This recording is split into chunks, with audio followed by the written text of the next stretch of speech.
শুভ সন্ধ্যা আমার প্রিয় আপুরা, ভাইয়ের, আন্টিরা কেমন আছেন আপনারা সবাই? আই হোপ সবাই সুস্থ আছেন, ভালো আছেন। আমিও আমার পরিবার পরিজন নিয়ে খুবই ভালো আছি। তো ভিডিওটা আমি সন্ধ্যা থেকেই শুরু করেছি, আপনাদের কাছে একটু হলেও ভালো লাগবে।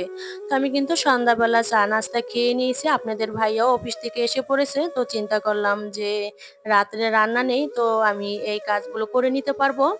দেখা যায় আমি এই কাজটা কিন্তু সকালবেলাও করতে পারতাম দিনে, তো এই কাজটা আমি রাত্রে করার কারণ হচ্ছে আমার মেয়ে অনেকটাই বিরক্ত করে আপুরা। এতটাই যে বিরক্ত করে কি বলবো। তো আমি একা যেহেতু আমার এই সংসারটা সামলিয়ে থাকি, আমার কাজের হেল্পিং হ্যান্ড নেই, তাই চিন্তা করি আমি কিন্তু রাত্রেই আমার কাজগুলো করে রাখার।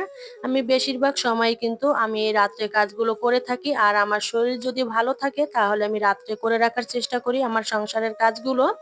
তো এই দিক দিয়ে মানে সন্ধ্যাবেলা আপনাদের ভাইয়া এসেছিল অফিস থেকে, এসে চা নাস্তা খেয়ে তারপরে এই কাজে লেগে পড়েছি। তো রাত্রে রান্না নেই, তো চিন্তা করলাম এটা পরিষ্কার করে নেই। তো আমি কিন্তু অফ ক্যামেরায় এই টাইলসটা মুছে নিয়েছি, তো অতটা ময়লা হয় নাই। আমি সবসময় চিন্তা করি যে অল্প ময়লা থাকা অবস্থায় আমি পরিষ্কার করে রাখার চেষ্টা করি, কারণ অল্প যদি ময়লা হয় তাহলে বেশি সময় লাগে না কাজ করতে। আর যদি বেশি ময়লা হয় তাহলে দেখতেও খারাপ লাগে, আর মানে কাজ করার পরও কিন্তু অনেকটা কষ্ট হয়। তো এই দিক দিয়ে এই যে মিররটা থাকে, মিররটা আমি সুন্দর করে পরিষ্কার করে নিয়েছি, আর এই মিররটা আপনাদের ভাইয়াই রং করে দিয়েছে। আপনাদের ভাইয়া রং কিনে এনেছে বাসায়, যখন যেটা মনে হয় তখন সেটা রং করে থাকে, আর দেখতেও কিন্তু ভালো লাগে। আর আমার মিররটা রং করা কেমন হয়েছে ছোট্ট একটা কমেন্টের মাধ্যমে জানিয়ে দিবেন আমার আপুরা। তো এই দিক দিয়ে এই যে একটা মানে মাটির পট দেখতে, মানে মাটির একটা পাত্র দেখতেছেন, এই যে টব, এই টবটা কিন্তু আপনাদের ভাইয়া নিয়ে এসেছে। তো এই দিক দিয়ে আমি কিন্তু গাছগুলো রেখে দিতেছি। এই প্লাস্টিকের ছোট ছোট যে জলের বোতলগুলো থাকে এগুলো কেটে তারপরে আমি এটার ভিতরে দিয়েছিলাম। তো এই পটের ভিতরে আমি একবার মানে গাছ লাগিয়েছিলাম, তখন অতটা ভালো হয়নি। তো তারপরে এইভাবেই লাগিয়েছি। তো আমার গাছটা কেমন হয়েছে ছোট্ট একটা কমেন্টের মাধ্যমে জানিয়ে দিবেন। আর দেখেন দেয়ালটা পরিষ্কার করার পরে কতটা ঝকঝকে তকতকে হয়েছে, আর মিররটাও দেখতে কিন্তু অনেকটাই ভালো লাগতেছে। তো প্লিজ আপুরা, যারা আমার ভিডিওটি এই মুহূর্তে থেকে দেখা শুরু করেছেন, আমার ভিডিওতে একটা লাইক দেন না, তাদেরকে বলতেছি আমার ভিডিওতে একটা লাইক দিয়ে দিবেন। আর যারা আমার চ্যানেল আজকে নতুন ভিজিট করেছেন, যদি আমার ভিডিওটি ভালো লাগে তাহলে একটা সাবস্ক্রাইব করে দিতে পারেন। সাবস্ক্রাইবের পাশে থাকা অল বাটনটি অন করে দিবেন, আমি যখনই ভিডিও আপলোড করব নোটিফিকেশন পৌঁছে যাবে আপনাদের কাছে, আপনারা সময় করে আমার ভিডিওগুলো দেখে নিতে পারেন। আর এই বাথরুমের যে দরজাটা থাকে এটাও কিন্তু আমি সুন্দর করে পরিষ্কার করে নিয়েছি। ঘরের সব জিনিস যদি পরিষ্কার থাকে দেখতে কিন্তু অনেকটাই ভালো লাগে। আর আমার কাজ করতে অনেক মানে ভালো লাগে, আমার কাজ করতে কোনো অলসতা নেই। আমার যদি শরীর ভালো থাকে আমি সব কাজ করতে আমার অনেকটাই মানে শান্তি নিয়ে আমি আমার সংসারের কাজগুলো করে থাকি। আর সংসার এমন একটা জায়গা, দেখবেন আপনি যত কাজই করবেন, কাজে যদি আপনার একবার মন বসে যায় তাহলে আপনার কাজ করতেই মনে চাবে, কাজ করতেই মনে চাবে। তো আমার কাছে তো এমন মনে হয়, কার কার ক্ষেত্রে এরকম মনে হয় অবশ্যই ছোট্ট একটা কমেন্টের মাধ্যমে জানিয়ে দিবেন। আর এই দিক দিয়ে আমি কিন্তু রাত্রে আর ভিডিওটা অন করিনি, রাত্রে রান্না ছিল না, তাই তো সকালবেলা ভিডিওটা অন করেছি। তো আপনাদের ভাই অফিসে চলে গিয়েছে আমার ছেলেকে স্কুলে দিয়ে, তারপরে আমি সকালবেলা স্কুলে দিতে পারি না আমার ছেলেকে, কারণ আমার মেয়ে সকালবেলা আমার সাথে ওঠে ভোরে, তো তার জন্য আমি আমি দিয়ে আসতে পারি না, আপনাদের ভাইয়েই বেশিরভাগ দিয়ে আসে। তো এই দিক দিয়ে সকালবেলা আমি চা বানাবো। তো চা বানানোর জন্য আজকে আমি রং চা খাবো। এই চাটা আপনাদের ভাইয়া এইভাবে বানিয়ে থাকে, তো চিন্তা করলাম আপনাদের ভাইয়া যেভাবে বানায় এইভাবে বানানোর চেষ্টা করতেছি। তো এই দিক দিয়ে আমি লং, দারচিনি, পুদিনা পাতা, তারপরে তেজপাতা, গরম মসলা, দারচিনি এগুলো সব দিয়ে চাটা বানাবো। আর আমার মেয়েকে কিন্তু অফ ক্যামেরায় আমি এই নুডলস খাইয়ে দিয়েছি। আর এই যে রুটি দেখতেছেন, এই রুটি অর্ধেক রেখে দিব আর অর্ধেক খাবো। আর একদিক দেখেন আপুরা কতটা সুন্দর হয়েছে, মানে এখনো কিন্তু আমি এটার ভিতরে পাতি দেই নাই। তখন চিন্তা করলাম কালারটা যেহেতু সুন্দর এসেছে অল্প পরিমাণেই পাতি দিব।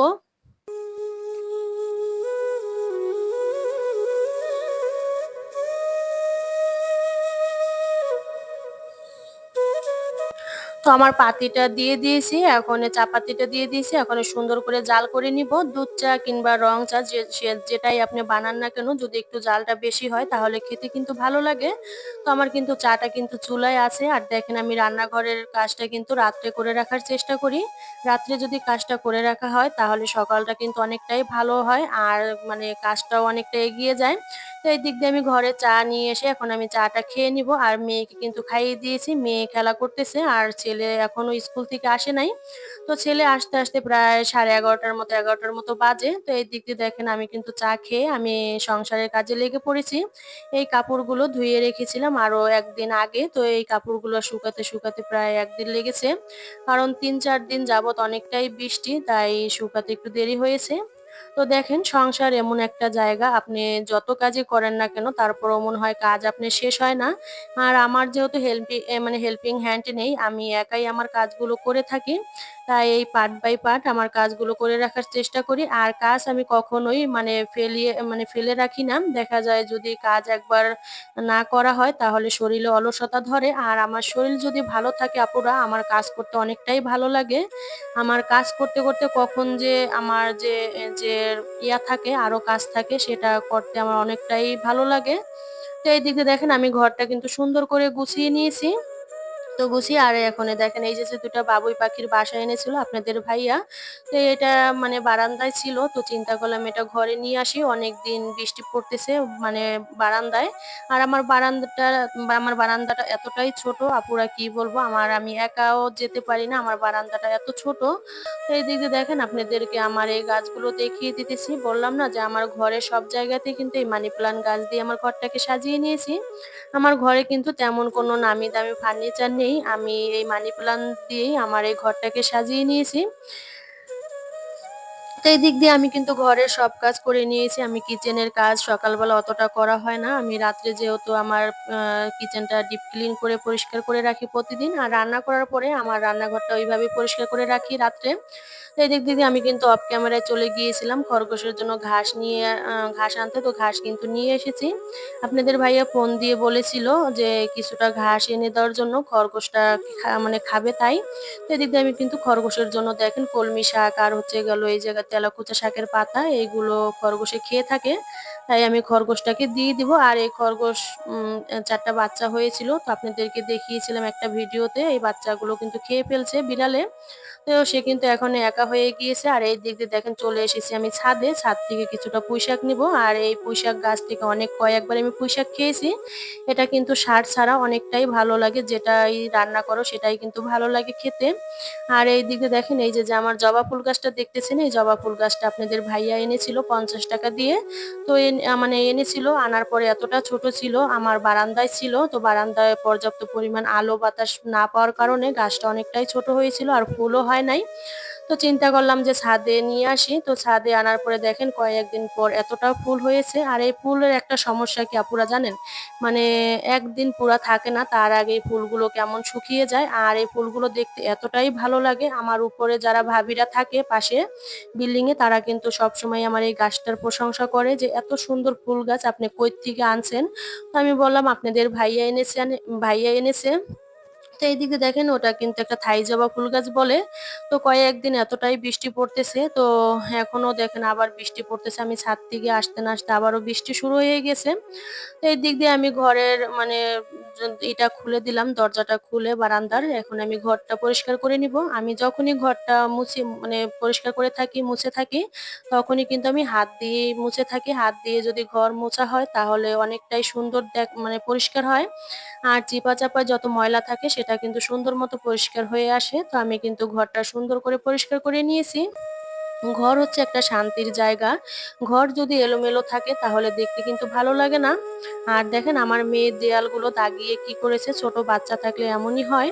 তো আমি ঘরটা পরিষ্কার করে মুছে নিয়েছি। তো এখন আমি চিন্তা করলাম যে আমার ওয়ারড্রোব সরি এই যে এই জায়গাটা যে থাকে এটাও আমি সুন্দর করে মুছে নিব।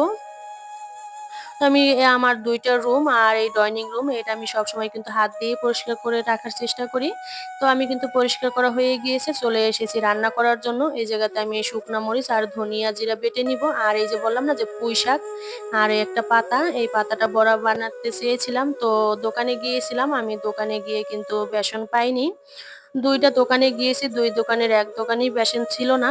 তো ওই বড়াটা আমি আজকে আর বানাবো না। যদি বানাই অন্য কোনো দিন আপনাদের সাথে শেয়ার করব। তো এইদিকে দেখেন আমি কিন্তু সবকিছু কেটে বেছে ধুয়ে নিয়েছি। এখন আমি রান্নাটা বসিয়ে দেব। তো ছেলে কিন্তু এসে পড়েছে। এসে ছেলেকে নুডলস খাইয়ে দেই। তারপরে ভিডিওটা আবার অন করেছি। তো এই দিক দিয়ে আমি পরিমাণ মতো তেল, তেজপাতা আর জিরা ফোড়ন দিয়ে এখন আমি পেঁয়াজ দিয়ে ডালটা রান্না করব। আর মেয়ে কিন্তু ৩-৪ বার এসে কিন্তু আমাকে অনেকটাই বিরক্ত করতেছে ফোন নেয়ার জন্য। তো মেয়ে কিন্তু ফোনটা নিয়ে গিয়েছিল। আপনাদের সাথে ডাল রান্নাটা শেয়ার করতে পারি নাই। তো আমি কড়াইটা আবারও ধুয়ে এখন আমি ডিমটা রান্না করব। তো এই জায়গাতে ৫ টা ডিম সিদ্ধ করেছিলাম। আমার মেয়ে কিন্তু ১ টা ডিম খেয়ে নিয়েছে।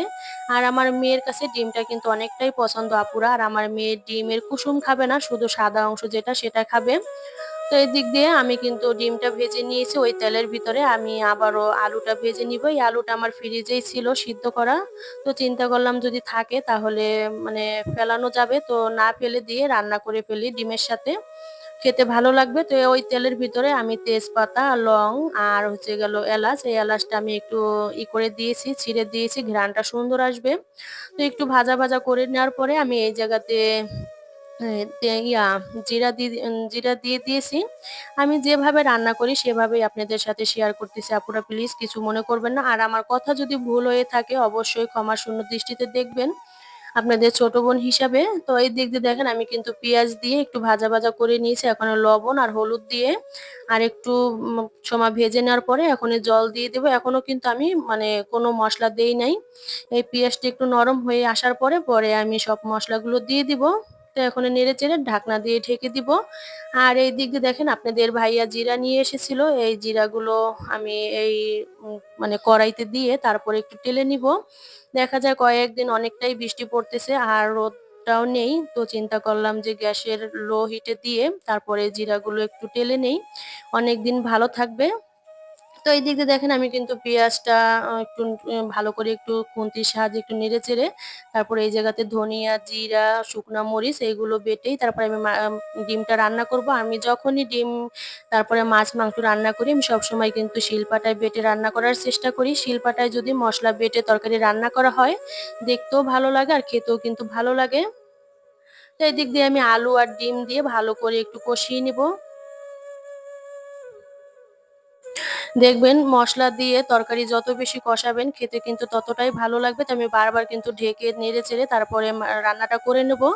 তো রান্না করতে, করতে আমার ভিডিওটা কিন্তু একেবারেই শেষের পর্যায়ে। আমার ভিডিওটি কেমন হয়েছে ছোট্ট একটা কমেন্টের মাধ্যমে জানিয়ে দিবেন।